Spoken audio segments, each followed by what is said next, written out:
আসসালামু আলাইকুম, আশা করি সবাই ভালো আছেন। কবুতর কি প্রতি মাসে মাসে নিয়মিত বাচ্চা দেয় বা প্রতি মাসে মাসে এখান থেকে নিয়মিত ডিম পাওয়া যায়? সবকিছু আজকে আপনাদেরকে এই ভিডিওর মাধ্যমে জানাবো। সেই সাথে বর্তমানে এখানে আমার কবুতর কি পরিমাণ ডিম দিয়েছে তো সেটা আপনাদেরকে দেখাবো, বা এখানে কি পরিমাণ বাচ্চা আছে তো সেটা আপনাদেরকে দেখাবো। সেই সাথে আমার কিছু কবুতরের বাচ্চা যেগুলো আমি খামারের জন্য রেখে দিয়েছি, তো সেগুলোর মধ্যে কিছু বাচ্চা বাইরে বেরিয়েছে। তো পরবর্তীতে এই বাচ্চাগুলো কিভাবে ঘরের ভিতরে ঢোকে বা এখান থেকে কিভাবে বের হয়, তো সবকিছু আপনাদেরকে এই ভিডিওর মাধ্যমে জানাবো। দুপুরবেলা চলে আসলাম কবুতরের ঘরে। সাধারণত আমি কবুতরগুলোকে খাবার দেই 2টো থেকে 3টার মধ্যে। তো এমন সময় কবুতরের ঘরে আসি কবুতরকে খাবার দিতে। খাবারটা দিয়ে কবুতরের যে বাচ্চাগুলো আছে বা ডিমগুলো আছে সেগুলো দেখবো। তো প্রথমে এখানে যে বড় বাচ্চাগুলো ছিল তো সেগুলোকে দেখলাম।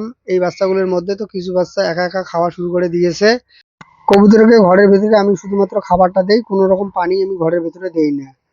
তবে এখানে যে ছোট বাচ্চাগুলো থাকে যেগুলো মানে নতুন করে খাওয়া শুরু করেছে, তো এই বাচ্চাগুলো শুধুমাত্র ঘরের ভিতরে এই খাবারটাই খায়, কোনো রকম পানি খায় না। হয়তো অনেকে মনে করতে পারেন যে এখানে যে বাচ্চাগুলো খাবারটা খেলো তো এর ফলে কোনো রকম অসুবিধা হয় কিনা।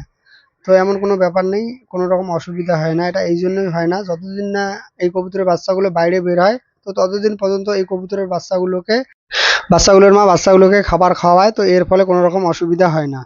বাচ্চাগুলো এখানে মায়ের খাবার পাশাপাশি তো এখানে নিজে নিজে একটু করে খাওয়ার চেষ্টা করে।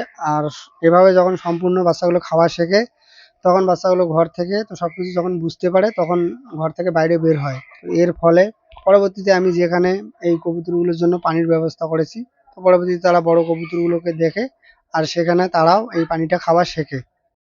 বাচ্চাগুলো সম্পূর্ণ খাবারটা খাওয়া শিখতে কয়েকটা দিন সময় লাগে। আর এর ফলে পরবর্তীতে এই বাচ্চাগুলোর মা যে ডিমটা দেয় তো কয়েকটা দিন সময় লাগে, খুব একটা বেশি দিন না, হয়তো 5 থেকে 7 দিন। তো এরকম একটা সময় বেশি লাগে।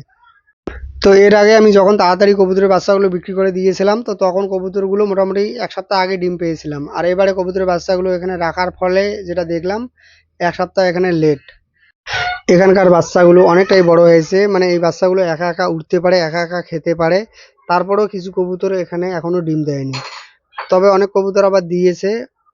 তবে 5 দিন লেট হোক আর 7 দিন লেট হোক, কবুতর কিন্তু মাসে মাসে নিয়মিত ডিম দিয়ে থাকে। হয়তো 5 থেকে 7 জোড়া কবুতর আমার এখনো এখানে ডিম দেয়নি, কিন্তু বাকি যে কবুতরগুলো আছে তো সবগুলোই কবুতর আলহামদুলিল্লাহ এখানে আমার ডিম দিয়েছে। অনেকদিন ধরে কবুতরগুলোকে পালন করার ফলে তো এখানে একটা জিনিস আমি লক্ষ্য করলাম, সেটা হলো যে কবুতরগুলো একবার যেখানে বাসা বানায় তো সেইখানে এই কবুতরগুলো ডিম বাচ্চা দিয়ে থাকে। আর এর ফলে আমি খুব সহজে বুঝতে পারি যে কবুতর থেকে নিয়মিত ডিম বাচ্চা পাওয়া যায় বা কবুতর নিয়মিত ডিম বাচ্চা দিয়ে থাকে। আর এই ডিম বাচ্চা প্রতি মাসে মাসেই নিয়মিতভাবে এখানে আমি পেয়ে থাকি। আর যারা আমার ভিডিওগুলো নিয়মিত দেখেন তারা হয়তো জানেন। তারপরেও এখানে একটু কম বেশি হয়, এটার কারণ হলো এখানে অনেক সময় মানে ডিম হয়তো কোনো কারণে নষ্ট হয় বা কোনো কারণে বাচ্চা একটা নষ্ট হয়, তো এর ফলে হয়তো 2-1 জোড়া বাচ্চার কম বেশি হতে পারে। বেশিরভাগ ক্ষেত্রে প্রায় বলা যেতে পারে সব কবুতর থেকে প্রতি মাসে মাসে আমি জোড়ায় জোড়ায় বাচ্চা পেয়ে থাকি। যারা আমার এই কবুতরের ভিডিওগুলো নিয়মিত দেখে থাকেন তারা তো অবশ্যই জানেন। পাশের ঘরেও আমার 2 জোড়া কবুতর নিয়মিত ডিম দিয়ে থাকে, তো সেটা আপনাদেরকে দেখাবো। আর এগুলো যদি দেখেন তো আপনারাও বুঝতে পারবেন যে কবুতর আসলে কি নিয়মিত ডিম দেয় বা প্রতি মাসে ডিম দেয় কিনা। তো আমার ভিডিওগুলো নিয়মিত দেখলে আপনারা অবশ্যই বুঝতে পারবেন। তো যারা দীর্ঘদিন ধরে আমার এই ভিডিওগুলো দেখেন তারা অবশ্যই জানেন। আর যারা নতুন করে আমার এই ভিডিওগুলো দেখতেছেন তো তাদেরকে বলবো আগের ভিডিওগুলো দেখবেন। আর সেই সাথে আমার চ্যানেলে যদি নতুন হয়ে থাকেন তো আমার চ্যানেলটা সাবস্ক্রাইব করবেন। আর ফেসবুক থেকে যদি দেখেন তো অবশ্যই পেজটা ফলো করবেন। 10 তারিখের আশেপাশে, মানে ইংরেজি 10 তারিখের আশেপাশে আমার কবুতরগুলো ডিম দিলেও সেই হিসেবে মানে এখন পর্যন্ত ফুলফাল এখান থেকে ডিম পেলাম না। তো এর কারণ হিসেবে আপনাদেরকে আগেই বলেছিলাম।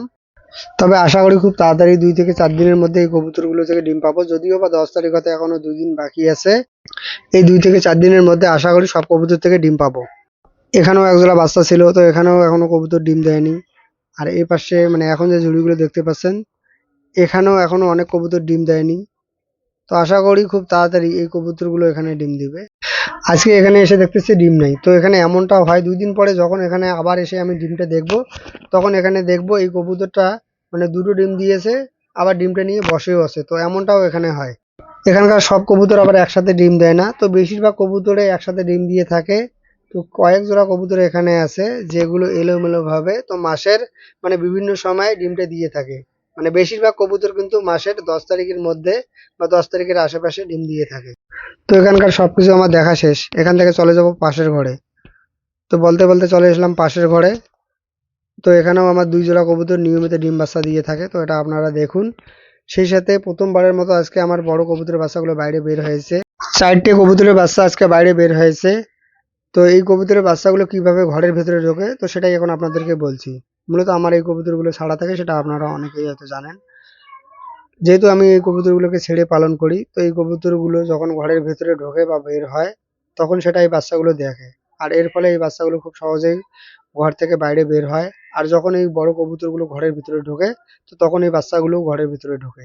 তো এখানে উপরে যে 4টে বাচ্চা দেখতে পাচ্ছেন, মূলত এই 4টে বাচ্চা আজকে প্রথমবারের মতো বাইরে বের হয়েছে। তো এটা পরবর্তীতে ঘরের ভিতরে ঢুকে যাবে একা একাই।